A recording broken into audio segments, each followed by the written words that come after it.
Welcome back to day 3 of the 30-day Leadership Visibility Challenge.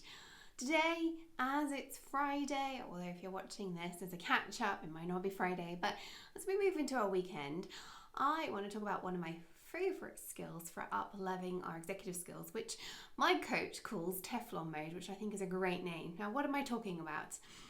Ever found yourself worrying about what a boss is going to say to you when they've scheduled a meeting, or they've moved a meeting, or they're trying to get one in before the weekend? Or maybe you're thinking over and over the contents of someone's email or Slack message and wondering what's going on, why did they say that, what have I done? And again, quite often weekends, this tends to escalate, right? Which is why I'm talking about it on a Friday.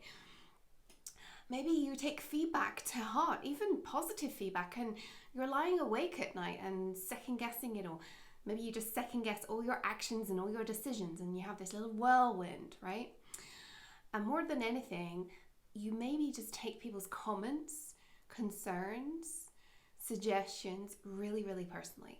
Well, Teflon Mode is about letting all of this go. It's Teflon because I want you to learn the technique of letting those issues, comments, emails, and much more just bead off you like water on Teflon. Take the useful pieces and nuggets of wisdom, but let the rest of it go. Easier said than done. So let's dig into the how here. By the way, this will take practice, which is why we're doing it at the beginning of the challenge, and I want you to really start trying to do this every single day. As we're entering a weekend, it's a great time to start building these basic skills because you're going to have to build in some new habits.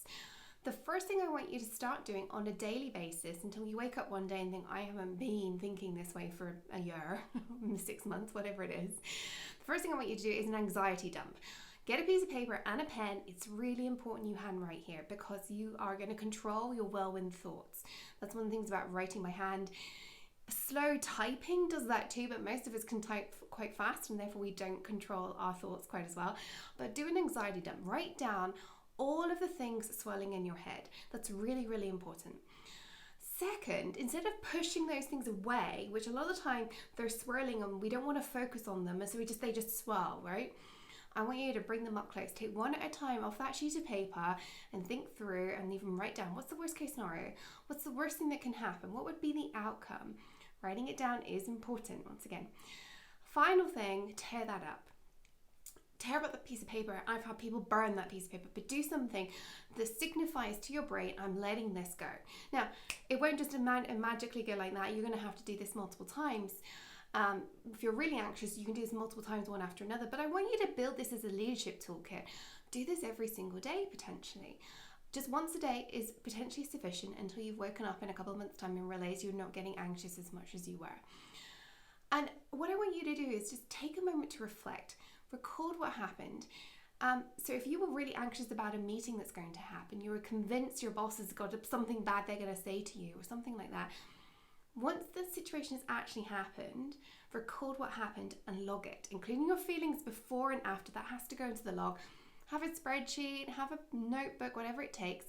But I want you to record what you were thinking before and what actually happened and the realities of the situation, because you need a way to train your brain to see that there's lots of evidence that says other things are going on.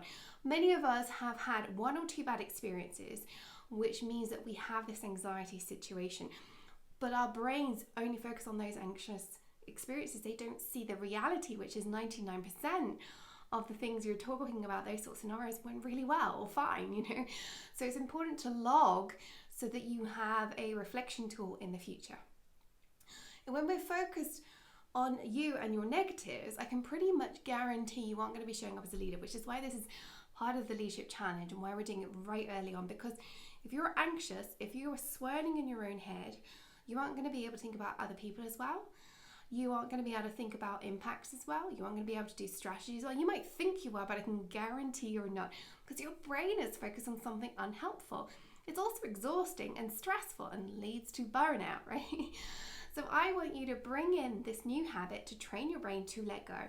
5 minutes a day, brain dump, focus head on, tear it up, and actually record what was making you anxious and what actually then happened as a log for the future. Okay, homework today is a personal one.